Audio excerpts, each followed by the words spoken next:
Hello everyone, good evening, iyi akşamlar in Turkish. Today we have totally a different lineup, totally a different format. This is our 20th episode of Boşa Konuşuyoruz, our titled program in Turkish. This is the first time why a different format and a different lineup. Let me explain that very briefly. With Oral, we have been doing this in collaboration with CAF and Academicus for over a year now, and this is our first English episode. And in addition to that, we have a different lineup, and we have two great guests today, and to talk about the Greek elections and also in comparison of the future of Turkish-Greek relations. So we have Dr. Nasuh Sofuoğlu, our dear friend, and also our dear colleague, Dr. Christina Velentza. I welcome both, and let me just briefly introduce both. Nasuh Hocam has recently, if I may say that, graduated from Kadir Has University's PhD program. He's excelling particularly in the topics of Greek-Turkish relations, European Union identity, ontological security, and the like. He has great items in his disposal, let me say that. And Dr. Christina Velentza is joining us from Greece right after the elections, and she's a policy advisor, researcher into international migration, refugee policy, and human rights, and also very familiar with Turkey, also particularly being a fellow at IPC, Istanbul Policy Center, a Mercator Fellow. Previously, she was a research fellow also in Mirakoç at Koç University, and a Stavros Niarchos Fellow in Chatham House, London. She has an extensive CV, but not to take much of both of our important guests today. Let's begin by talking about what has been taking place in Greece, and then we will be kicking into comparative analysis between Turkey and Greece. I welcome Nasuh Hocam and Christina both. So I lead over to Nasuh Hocam, probably maybe to ask some of his questions to Christina to kick us with the dialogue. Thank you so much, Herman, and thank you, Christina, for being with us here. That's a great opportunity, to be honest. Being here with you and being able to talk about Greek politics and election system, actually, because it's quite a different one from Turkish one, for sure. If I'm not sure how many of the people, how many of our audiences, if they are familiar with the topic or the Greek elections. The only similarity between the two stories is the runout, I guess. The runoff. Apart from that, there will be a second round, yeah, but apart from that, everything is quite a far cry from each other. Even the way these parties defined, if you say center left or center right in Greece is something, center left and center right in Turkey is something else. So it's great that we have Christina to explain to us what it is and what is not. Even regarding their attitude to the alliances is quite a far cry from each other. In Turkey, we even had this pre-election phase where the opposition had debated who must be their candidate, and it's they came up with this one person, who could represent them all, almost all of them, the chunk of the opposition.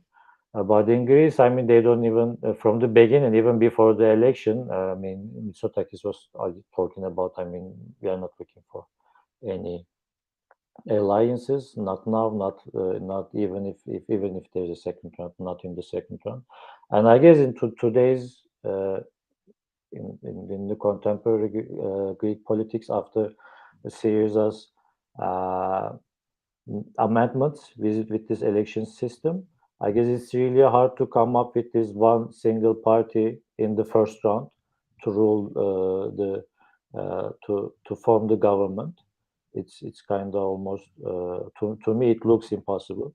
So I would love to hear more about the election system and what the different, if there is any similarity with Turkish one.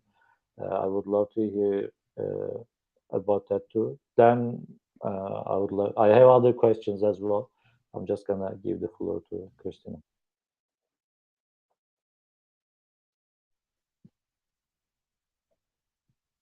Okay, thank you so much, Nasuh. Thank you so much, Elman, for the invitation. I hope you can hear me. I'm currently in Athens in Greece, but a couple of weeks ago I was in Istanbul, and thank you so much for the invitation. It's a pleasure for me, and congratulations for the initiative. So yeah, basically, as you described very well before, I'm not an expert on elections, on how the electorate decides, okay? I'm an expert mostly on law, on refugee protection, on migration, okay, and Greece-Turkey relations the last couple of years. So I have been based, as you said, in Turkey the last like five and a half years. So I think I do understand Turkish politics somehow so far, but like what I'm gonna try to do right now is a little bit to give you the big picture of what happened, and at least as long as I understood how I understood it.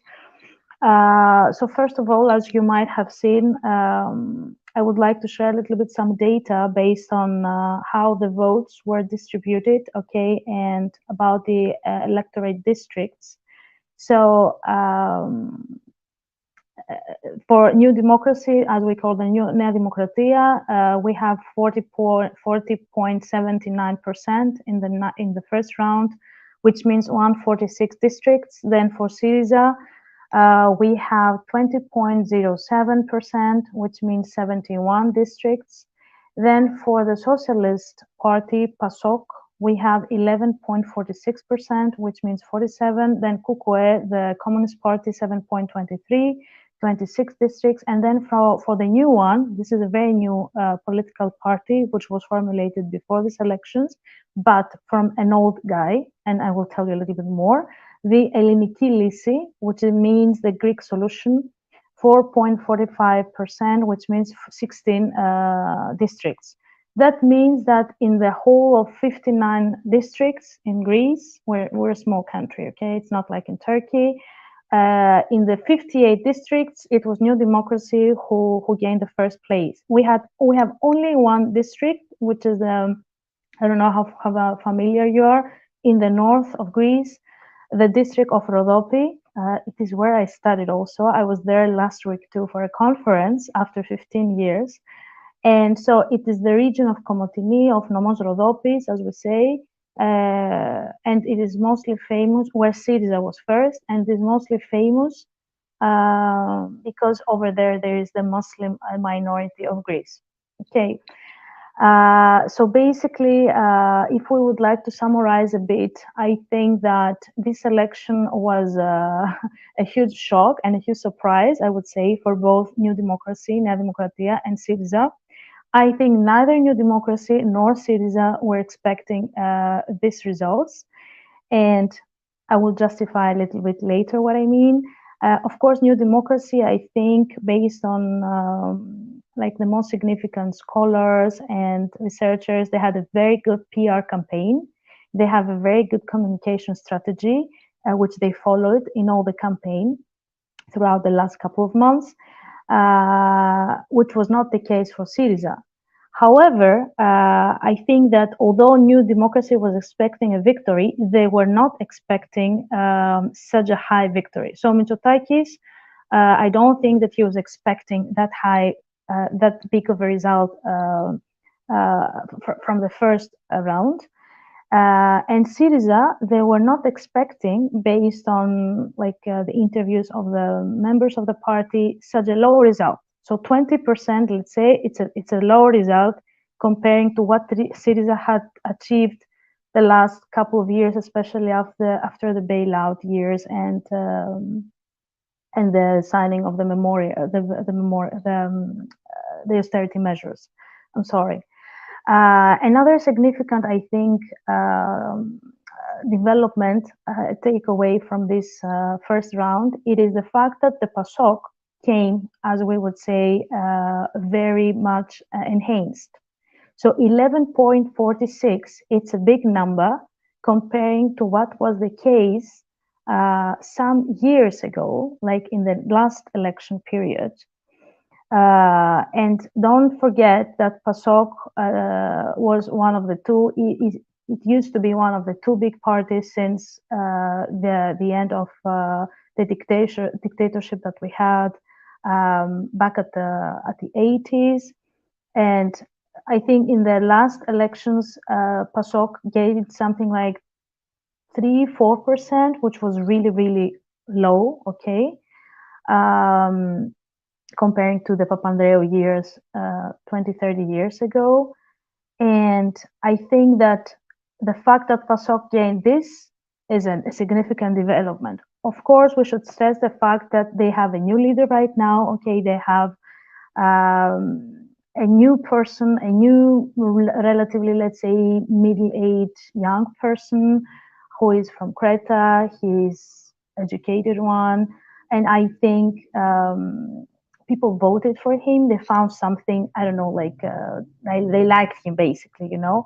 So that was, I think, a success considering how low the results were for PASOK the last couple of years. And then the 7.23 for the Communist Party, something which is like most of the times 7-8% they get. And then the other big surprise, it was the fifth one, as I said, the Elliniki Lisi one, which is head by the president, which is Velopoulos. Velopoulos is a very conservative, far-right politician. He promotes patriotism, nationalism, Greece first, you know. And he used to be elected back at the time, both in the European Parliament, if I'm not mistaken, also with the ex-Laos party, which was the conservative patriotic party back at the time. So this is what happened at the first round. I think what we need also to stress here is that once again we can say that the central left, the left, as you said, Nasuh, before, which has a different meaning than the left, okay, in Turkey, we can say that for one more time it kind of it was divided. Okay, so Syriza, even if they tried a little bit to make an opening for a potential coalition in the future to PASOK and to Kukwe, we saw that PASOK and Kukwe, they were not very willing to form a coalition. So there are lots of doubts how this is going to be in the second round. Also, there are lots of doubts for the second round if New Democracy is going to keep this percentage, because right now there's, like, I would say that there's lots of deep uncertainty in the country, you know, so many people were not expecting that New Democracy would win. And for those that the supporters of New Democracy, they didn't think that they would win with such a high percentage, even if, of course, they're not capable to form a coalition. The other thing that I think we need to have in mind is about the fact that lots of people they didn't go to vote. So there was a very high abstention from the process, from the election process, which was something like, I think, 39-40%. Of course, it was not like in 2019, which was 43%. But to me, to my eyes, it means that something like 1 out of 2 registered Greeks, they didn't go to vote. And I think this is so disappointing. And not from within the context of, oh, you know, we have a democracy, we should go, we must go, it's our right, and we have to participate in the process. This is number one. But number two, we need to seriously, and also for us, like for the scholars, for the activists, for the professors, we need to examine the reasons why these people don't go and vote. So this means something. This silence, it doesn't mean that I'm sitting at the sofa and do nothing. It could be an act of resistance. Of course, it's debatable. It could be also an act of disappointment. It could be also an act of, I want a change, but nobody could give me a change, especially after 15 years of, again, austerity measures, lots of restrictions, brain drain. Almost 400,000 people, educated young people, left the country. And to me, we need to consider that. And in many of the districts that the New Democracy won, there were many people who didn't go and vote. And I'm afraid that these people are the young people. Also, for those who don't know about a little bit the demography of Greece, comparing to Turkey, Greece is not a country with a young population. Greece is a country with lots of, for various historical reasons also, with many retired people, with many old people. So it seems to me also, based on the results, that the voters were not consisted mainly of the young population, of the young generation. So apart from that, I would say that we were expecting a kind of low-key election with, you know, both political leaders, Mitsotakis and Tsipras, participating in social media, like videos, TikTok videos. They were trying with a humoristic way also to influence the voters. Also, it was kind of, it kind of struck me that both of them, they accepted invitations from gossip TV, channels, and like they tried to make everything seem not so polarized, you know. So like the message was that, you know what, we're trying to talk to the young people, to the young generation via the social media. But it seems to me that now it is ending to a kind of drama, I would say, because also Nasuh, you said very well, we have a new electorate system. So, which also is something very Greek. Like at the first round, we have the simple, the απλή αναλογική, the simple proportionate system. And in the second round, we are asked to vote in a different system, which promotes very, very general. It promotes, let's say, a coalition government. And also it gives a bonus of 50 more places, let's say, to the first one. So it's important to see who was left out from the first round. And this is especially the political party of the ex-minister, finance minister, Yannis Varoufakis, the Mera 25-1. Also, the one from Zoe Konstantopoulou, she called it Plevsi Eleftherias, like a freedom, breath of freedom, something like that. They didn't manage to get the 3% threshold, but they are very close to 2.83%. And then we have another one, and most of them, I'm talking about Varoufakis and about Konstantopoulou, they were ex-partners of Syriza. They were very collaborating very closely with Tsipras back at the time.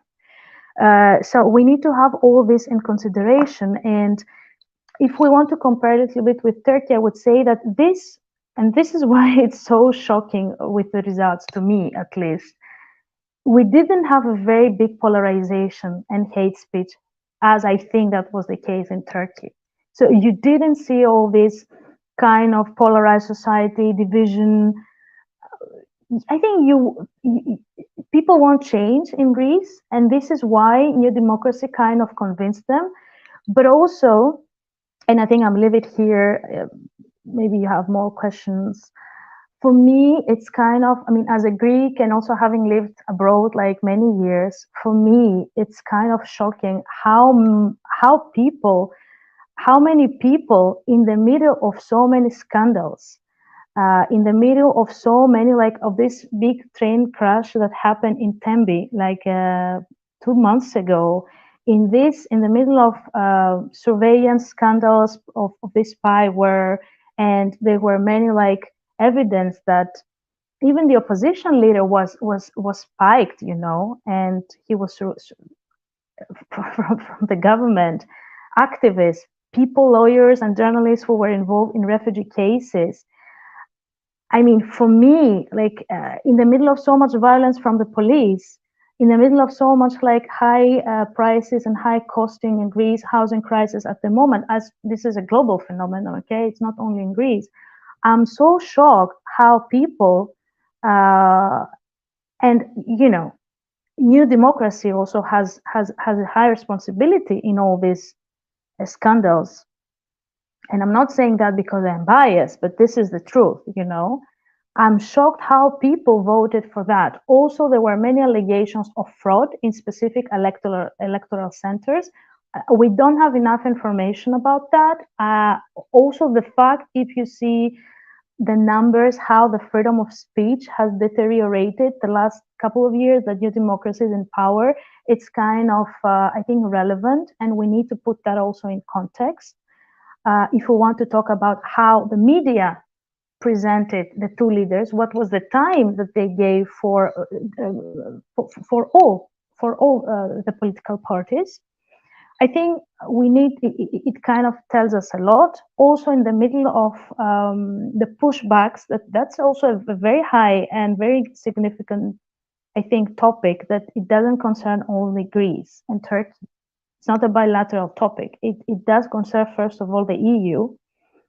And also now we have the first video that came out from New York Times. We have evidence of pushbacks. For me, we need to kind of put significance to accountability, to responsibility, and also we need to, I don't know, talk about the issues. And when I say we, I mean about the people who should be at the first line. Because all this laicism, nationalism, fascism in society, at least I'm talking about the Greek society, it has made so much harm to the society. Also, even if we want to talk a little bit about the Kasidiaris, the fascist who was a Golden Dawn high-profile member and leader, he even wanted, even if he was condemned, there was a trial, he even wanted to participate in this election, and there was very much polarization around this issue. And now, I mean, based on what I've read a little bit before I joined you, I saw that he's taking the case in front of the Supreme Court of Appeal in Greece because he wants to run in the second round. Also, another significant element, and I wrap it up, is that again, I'm stressing again this train car incident, because it was not only an accident. It kind of revealed lots of systemic problems within the Greek society, within the Greek public system, within the polarization, within the way that the country was governed the last 30 years by New Democracy and PASOK. And so, in the district that the ex-minister of transport, Karamanlis, was participating, he was elected. He was the first name that he was elected. So that tells us that even after this big tragedy that happened, and most of the people that died, they were young people, and there was no accountability. Okay, he said, sorry, I apologize. And then what? And then he ran for the elections. He was the first one in the people. He got most of the votes in his district of Ceres, which for me, it says a lot. You know what I mean? So ignorance is one thing, but at the same time, also a need for change is another. But also, we need to be aware of all these dynamics within the Greek society. Yes, and I leave it here. Amazing, Christina. Thank you so much for this great, detailed introduction. It brought us probably a million more questions to ask you, but also I would also like to encourage the viewers who are joining us live on YouTube to ask some questions to us, to Christina, to Nasuh as well. So if you have any questions, you may pose us, and then I will be able to see them and direct them to our speakers. Nasuh Hocam, do you have further questions to Christina? Yeah, of course, always. I mean, thanks for the quite. I mean, she's well informed. So I mean, when At first, I was talking about these differences in regarding the ideological tendencies of political parties, but as Christina depicted the contemporary issues in Greece and how should and did they made an impact on elections, there are quite many similarities also between Greece and Turkey. Maybe some issues were more alarming for Greece and not for Turkey, but still, I mean, there are similarities. And as he talked about, I mean, Andy's outstanding performance, New Democracies, and Syriza's this debacle of Syriza, or maybe some would call it this fiasco. I mean, I'm not sure if there is a connection between the two. I mean, the failure of Syriza to collect enough votes, I mean, they lost terribly. At least that's how it's described. And at the meantime, Andy has came up with this outstanding performance, and none of this was foreseen by the pollsters. And all the polls were quite out of touch with reality, I guess, and it's the same in Turkey as well.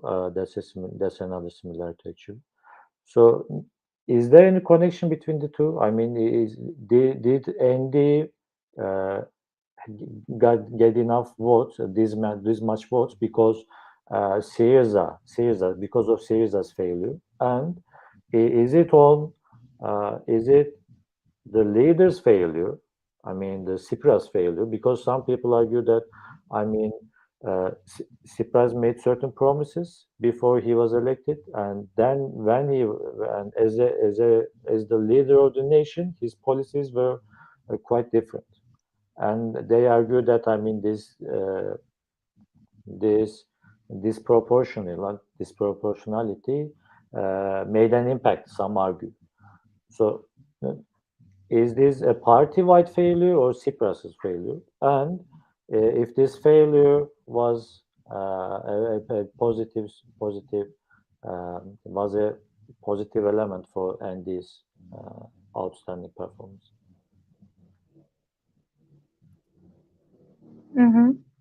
Okay, Nas, thank you so much for the question. Actually, here I think we need to make 2 points. I think the failure of Syriza was mostly due to the fact, I don't think that the voters of Syriza in the last election, they went to New Democracy in this election. I think the voters of Syriza in this election, they were kind of baffled and confused about the manifesto and the guiding principles and what Syriza proposes for the next couple of years.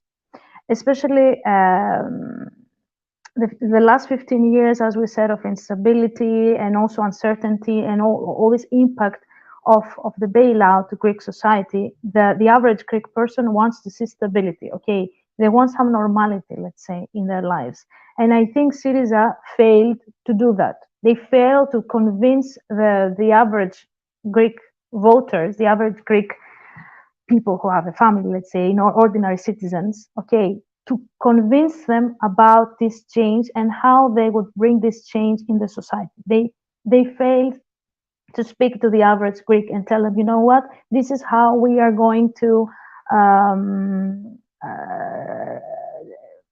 for example, to increase your salaries, or to increase the pensions, or to increase the social benefits.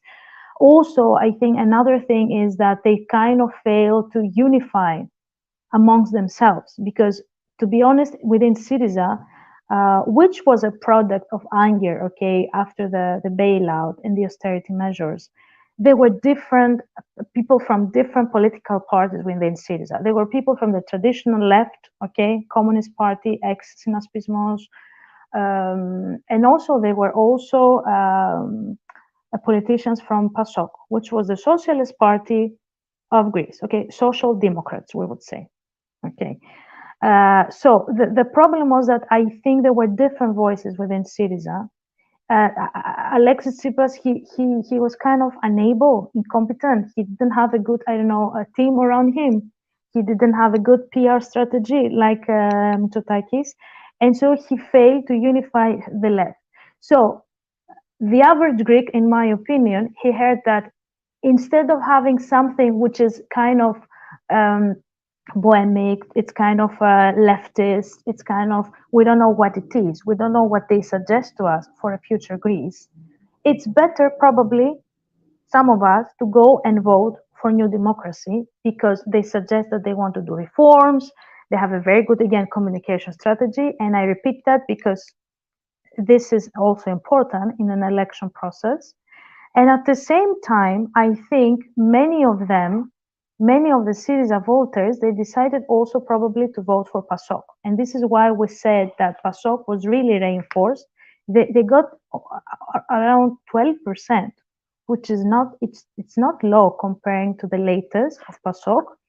And also, I think another issue was, there was this controversial quote that Tsipras kind of said a couple of days before the first round. He said that what is going to happen with the voters of Golden Dawn? We might receive them in the party. They're not all of them fascists per se. There was a kind of contradiction to what he said about that. So this, I think, baffled the electorate, number one. And number two, a couple of days ago, again, there was this very controversial issue with an ex-minister from Syriza, Katrougalos. He was a minister of labor, that he also said, within a democracy, okay, all opinions are respected, but I think the timing was bad because he said he was still in Syriza. He was he was running with Syriza. He's still running even for second round. He said something controversial about the fact that there should be an increase in the insurance, let's say, benefits, from the people. So this was not so leftist. So if you have a leftist, central left electorate, and you tell them a couple of days before the election, oh, you know what? By the way, you should have in mind that we're gonna increase your taxes, or you're gonna contribute more to social security. I think that was another parameter, and that was the scandal around Syriza a couple of days before the first round. I think that was another card that they played, and it went wrong, basically. The problematic thing, and very Greek in my opinion again, is that Katrougalos is still running with Syriza. So what is going to happen after the second round, if he's going to withdraw, what is going to happen if he's going to, I don't know, to run as an independent, I don't know. But to me, these were the reasons why Syriza could not formulate a discourse, a convincing discourse, I would say, for the average Greeks. But again, I would say that PASOK really were not expecting that, and I feel that they feel winners even from the first round.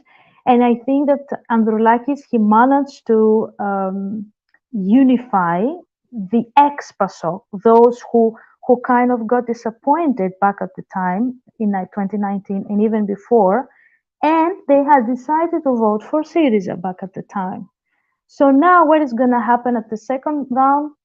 Nobody knows. Probably we'll see more a higher percentage for PASOK. It could be a scenario. Yeah, I don't know if I answered your questions, Nasuh, but.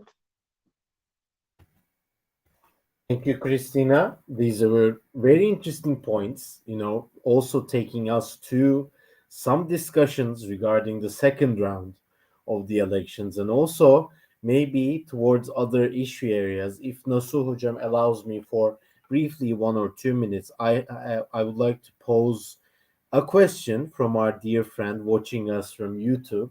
And Gizem says hi, also a dear colleague from Bilkent. Hello, Gizem. And to Enes's question, thank you, Enes, for posing these questions. So to sum them up, Christina, he's also asking a point that I'm also curious about, which is the issue of security. Maybe we can also tie it to your expertise area, migration, later on.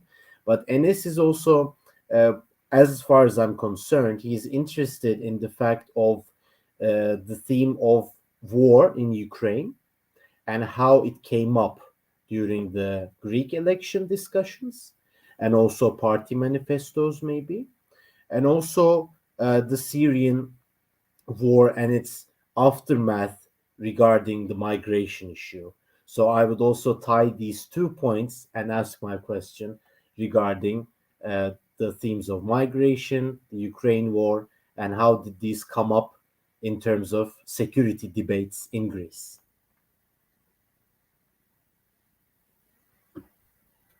Okay, thanks so much, Herman. Basically, to be honest, I think, comparing to Turkey, I would say that they were not so high in the agenda. And based on my expertise and my various fieldwork visits, the last couple of years, I would say that the Syrian refugee issue in Greece is a kind of forgotten issue. We don't talk about that anymore. Media doesn't talk about that anymore. It seems that we don't have any refugees here anymore. But at least what I try to do in my presentations is that I try to show to the audiences the figures and the data, because people are still trapped in the islands.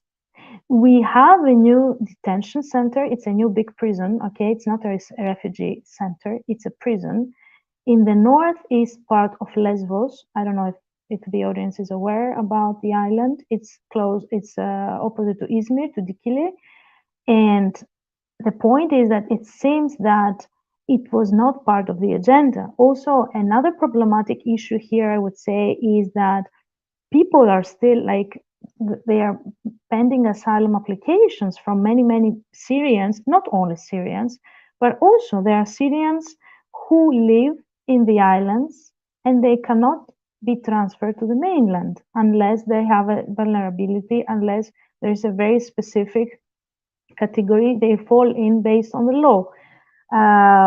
So to me, it seems that the fact that we don't include in the discourse and in the election processes also refugees, asylum seekers, migrant workers, because we have lots of groups here also in Greece of different migrant workers who have different types of permits, they have been naturalized, and they need to be they are citizens of this country, okay? And I'm afraid that Syriza back at the time, they had this opportunity to kind of include them in their discourse in the previous elections, but it didn't happen. Probably status quo also didn't allow them to. But that's another issue. Another thing that I forgot to say in my introduction was that there was also a problematic process with the Greeks who reside abroad. So that was the very first, and that's also another very Greek element, and also to me shocking. That was the first time that the Greeks living who are residing abroad, they were part and they could vote in the process.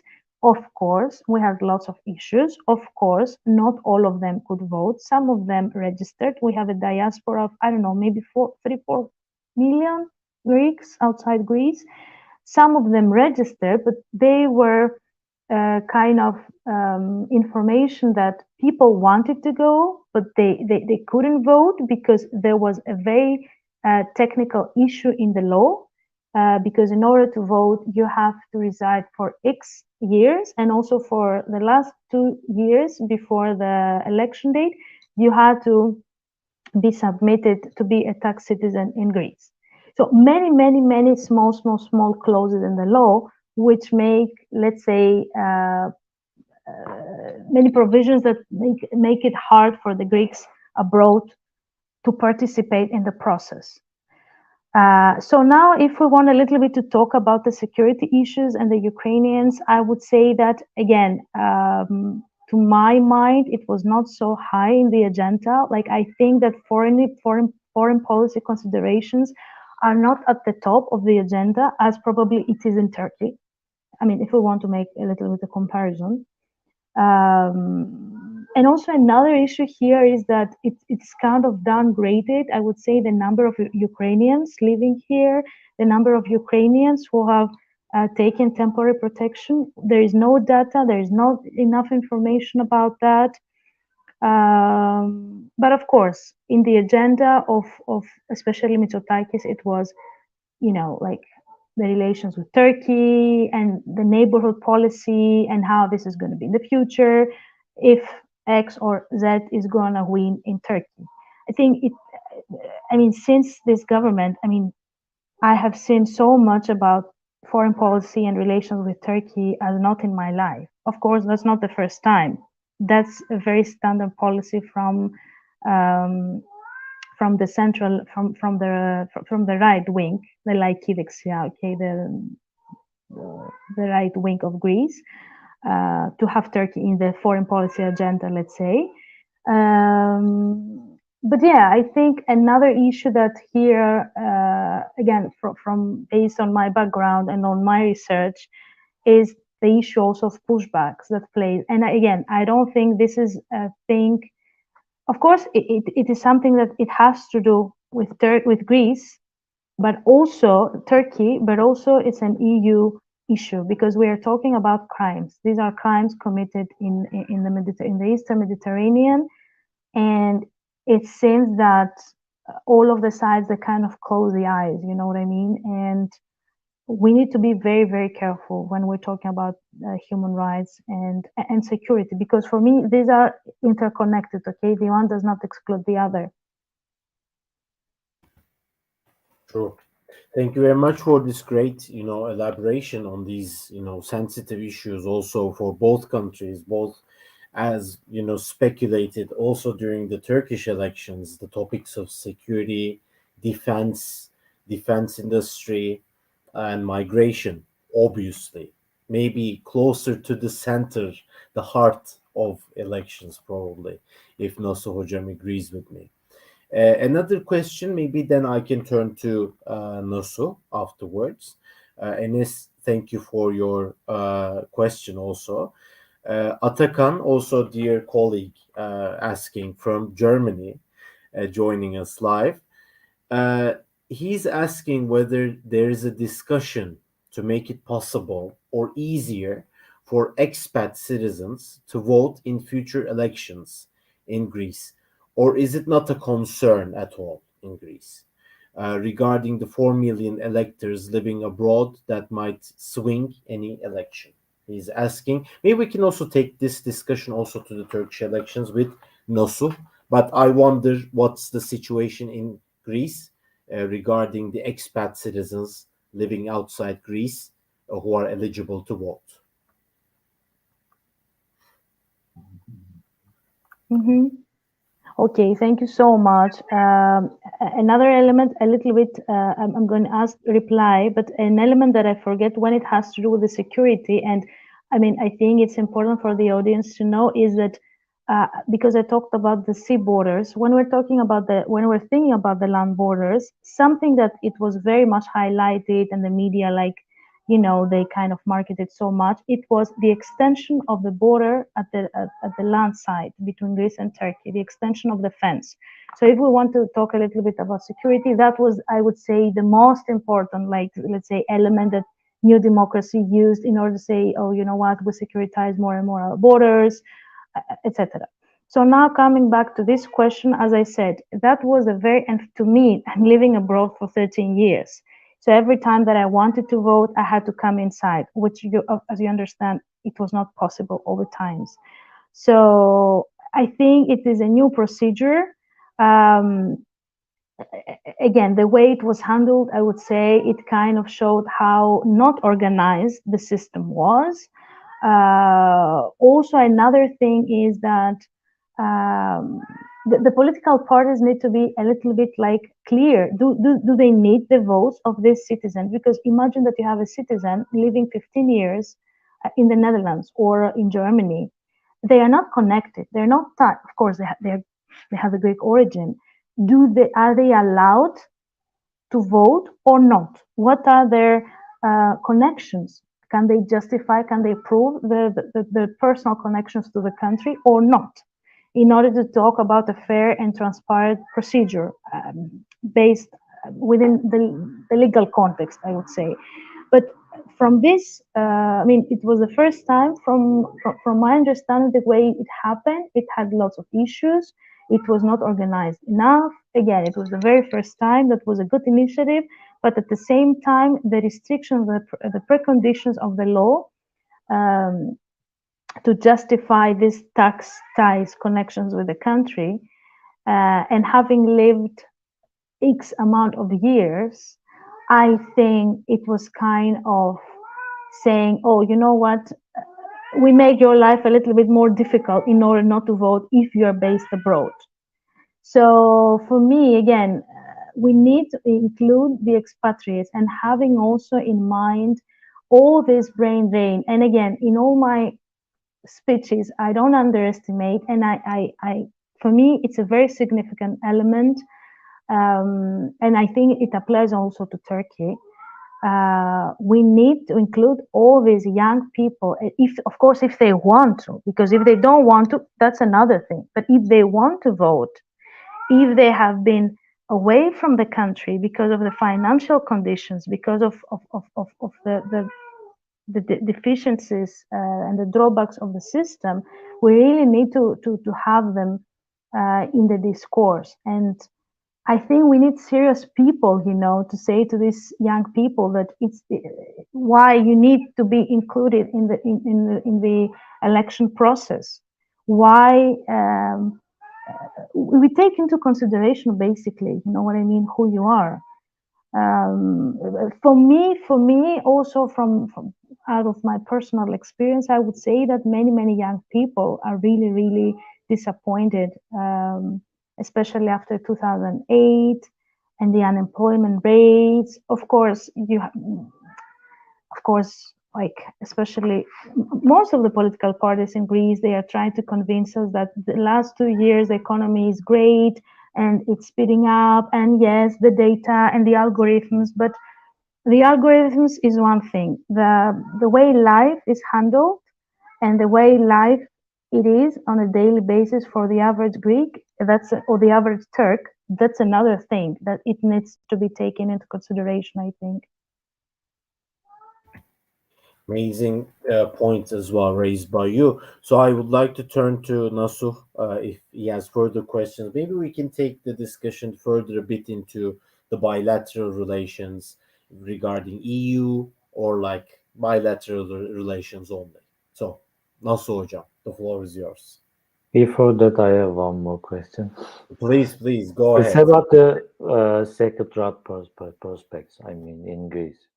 So first of all, I mean, this overseas voting issue, I think it must be restricted, because, I mean, if you don't suffer the consequences of your decision, then, I mean, you shouldn't be allowed to make such a decision.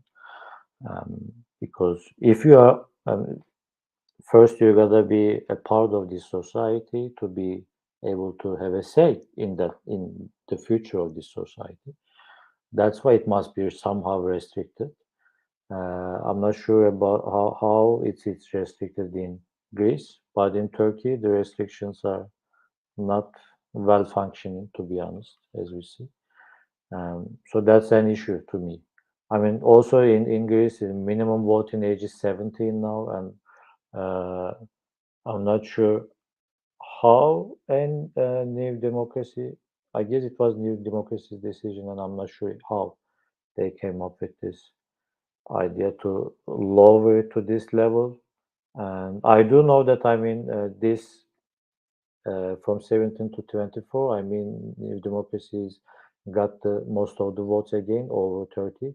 But still, I mean, when you look at the map in the Ministry of Interior's website, it's all blue, apart from Rodopi. So it's not so much different from the rest of the society. I'm just, if Christina has anything to say about this, that would be great. I'm not sure. I just wonder if it was discussed in the wider society before this decision was made, and also the future prospects, the second round prospects. Everybody's so sure of Andy's upcoming election win, because the rules of second round kind of favor them regarding the vote percentage they got. But could we say that, I mean, Syriza was warned by its voting base, and in the second round, there's a possibility for these people to vote for Syriza again. Maybe it means PASOK's underperforming in the second round, but is this alternative out of touch with the reality? I just wonder.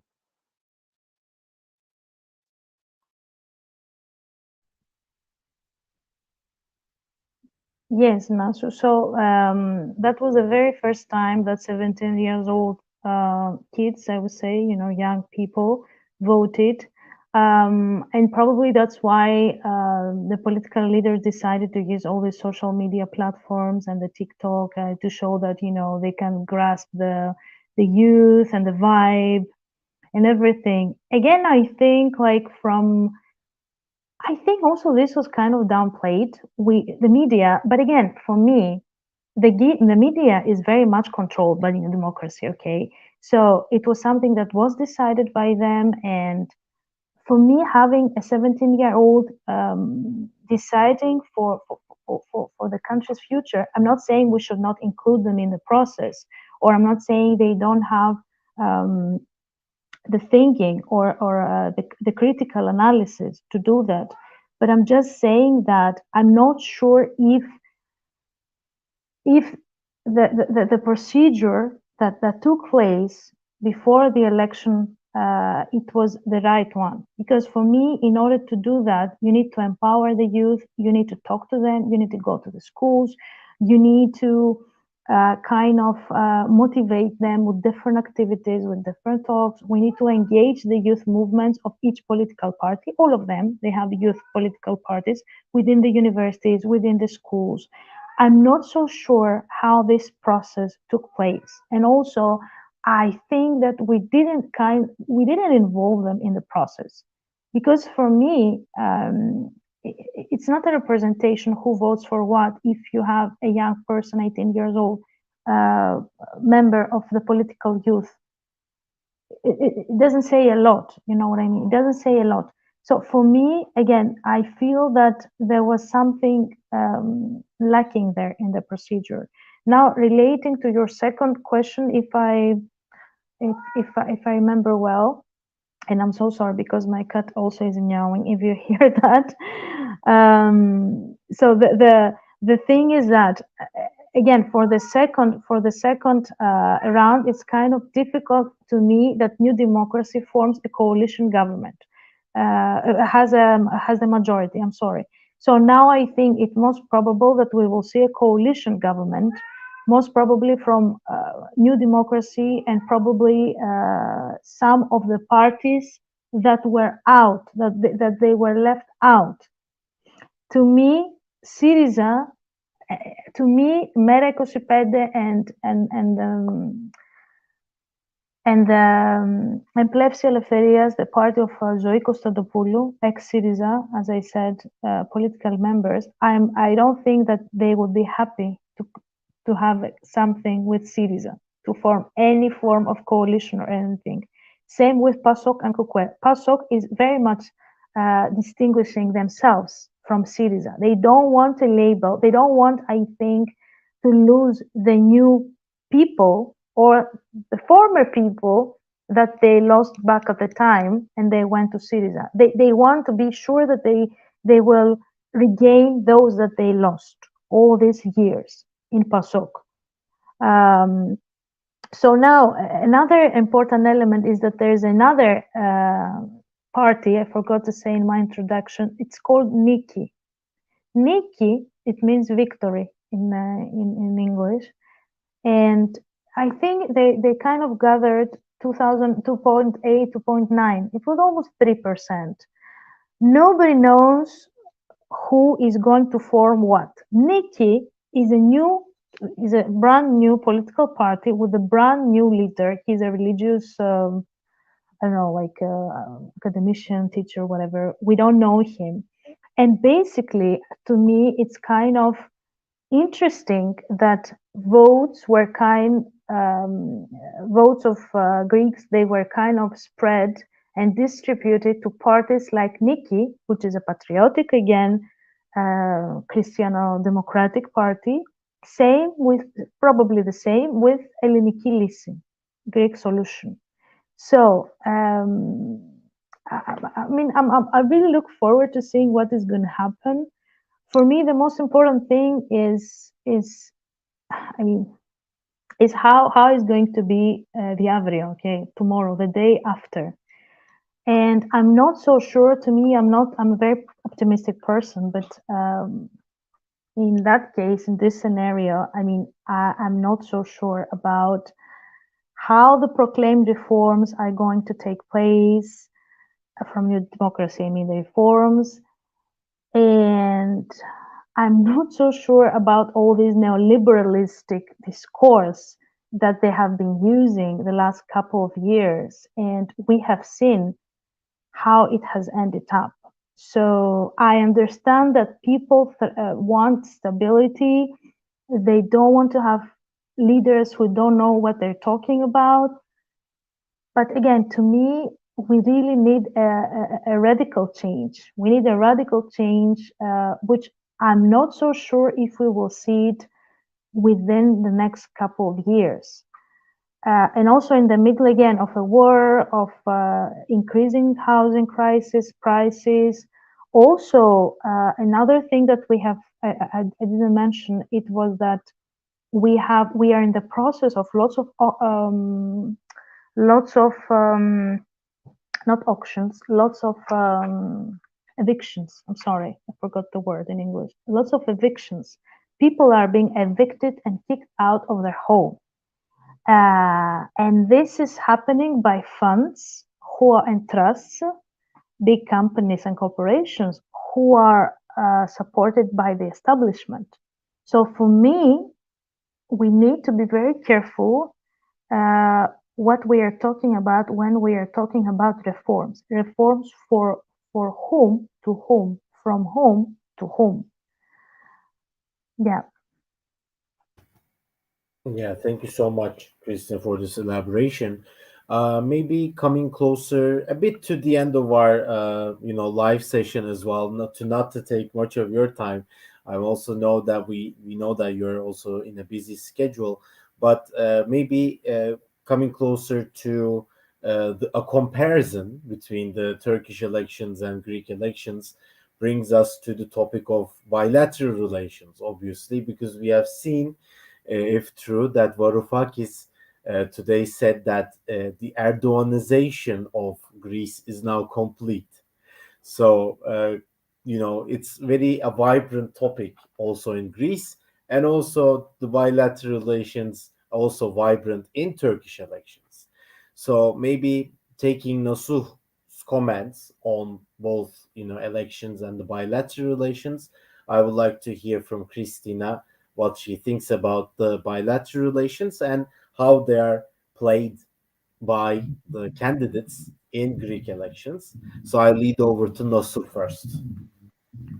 So I mean, I'm gonna ask a question again, but I mean, I'm gonna do it in a way with that will allow me to make comments. So regarding EU's leverage on Turkey, which is quite weak nowadays, and as we are most probably we are expecting most probably we are gonna be still ruling by the same AKP. So most probably there will be no leverage of EU on Turkey for a while. It just looks like so. In that case, I mean, EU won't be a third party that has this political capacity to influence both sides. But maybe, I mean, in case of oppositions, millet alliances, win, maybe in that case we can see EU's some kind of a EU leverage on the bilateral relations. Apart from that, the responsibility kind of falls on the shoulders of the both sides politicians, or maybe the political elites, the contemporary political elites, I don't know. For the people, I mean, people are kind of smashed by economic troubles and insecurities in the social life and private life. I mean, I don't see an influence of the wider societies on the bilateral relations. But regarding the foreign policy choices of ND, New Democracy, and before that it was Syriza, and even Syriza, which has had this really progressive foreign policy manifesto. Still, even in this manifesto, they complied with the mainstream attitude towards Turkey and Cyprus issue, and so that it's that hard to come up with a third road, another way or an alternative, a more pacific alternative, not in only Greece but also in Turkey. So, I mean, regarding all these issues, I mean, is it possible? I mean, what the future holds for the bilateral relations in case ND and AKP still rule, and if it's not AKP in Turkey, or most probably it will be ND in Greece. But anyways, if we see another the different governments on both sides, do you think it would still be the same? Because I mean, the problems are actually quite deep rooted in both sides. Okay, Nasuh, thank you. That's a very interesting question. So for me, first of all, I think in order to analyze a little bit about the foreign policy priorities and considerations, I think that, and what I always try to underline based on my work, is that the EU, first of all, needs to be consistent, okay, and coherent to their priorities, geopolitically speaking, human rights speaking, economically speaking, okay, from a societal point of view. So for me, it seems sometimes that most of the times, especially with what, again, I'm talking a little bit about the migration issue, with what happened, because I'm an expert on that, what's happening in the Aegean, okay, it seems that their own preoccupation in 2023 is to create two buffer states, Greece and Turkey. I'm talking about the Syrians now. Who knows who else in the future? Hopefully not. But we have the Ukrainians, you know, in Turkey, the Russians. But my point is that the EU seems to close the eyes, seems to have a very deliberate policy about how to tackle all these refugee and migration flows. And it seems that, you know, they don't want to deal with that. But this is happening deliberately. As soon as Greece and Turkey are doing the nasty job, let's say, okay, I'm sorry for my wording, but this is how I perceive it, we are okay with that. So we close our eyes to any violations from anyone in Greece side, in Turkey side, okay? We collaborate with any side, regardless their human rights record. And that's it. So for me, that's the number one thing. Also, the other problematic thing for me is that you cannot solve a problem, an issue, a humanitarian issue, using within economic terms, using economic tools and means. You cannot solve something that keeps happening because people keep trafficked in the Aegean through giving money to Turkey. Of course, Turkey has a very, very big number of Syrians, okay, but also to Greece. The islands are very much pressured. It's not like in 2016, but the numbers are increasing. The deaths are increasing. There are shipwrecks happening. So we need to consider all these things. Now coming back to precisely to your question about the foreign policy priorities of the parties, I think, and I mean, it would be a lie to say, at least to my understanding, okay, let's say that's my very personal opinion. I think that most of the political parties here in Greece, especially in New Democracy, they were advocating, let's say, a support to the existing government in Turkey, because they perceive that probably in that way, we will have less problems, let's say, when it has to do with our foreign policy, comparing to the opposition in Turkey and what has happened historically in the past. So I think, again, at least this is how I perceive that all this, again, this extra efforts of the existing government in Greece to boost their defense systems, also to extend the defense of the land borders, to not to talk about the pushbacks, okay, and the Frontex operations, I think deliberately shows that, we are prioritizing our defense against our neighbors, against Turkey, and we are kind of okay with the current status quo. This is what I would say in Turkey. This is what I would say. I don't know if you agree or disagree, but yeah, there are very, very many different dynamics. Exactly. We will probably have to host you another time just to talk about bilateral relations, especially in tandem with the migration debate, which has been really prevalent in Turkish elections and also as an ongoing, right, process, which will take place finally this Sunday in Turkey and probably 1 month later, right, in Greece. In June. So we are really excited to see what will happen in the future after the elections of bilateral relations. So not to take much of your time, Christina, I would like to thank you again and lead over to Nasuh to say final words, and also to my mom, Filiz, watching us live, also thanking both of you, especially regarding the leaders' discourses and your comment, Christina, regarding how the Greek elections turned out. If there are any more questions, we are happy to answer them, but not to prolong the debate too far. I give the word to Nasuh, and then we can thank Christina if there are no other final words or questions. Nasuh Hocam. I'm just really grateful to Christina and Arman to you for this opportunity, because it's always great to listen to Christina's thoughts. I mean, it was always informative for me and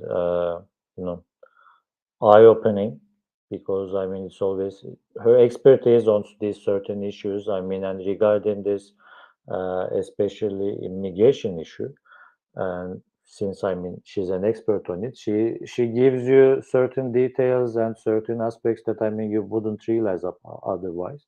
And in Greece and in Turkey, that's kind of a shortcut to right-wing populism, and that's why it's an important matter, in the upcoming elections on both sides, most probably, regarding people's attitude, the ordinary people's attitude.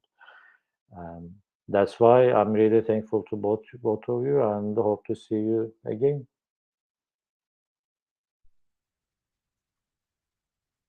Thank you so much, Nasuh, Erman. Thank you so much, Oral. Thank you for the invitation. I hope you enjoyed it.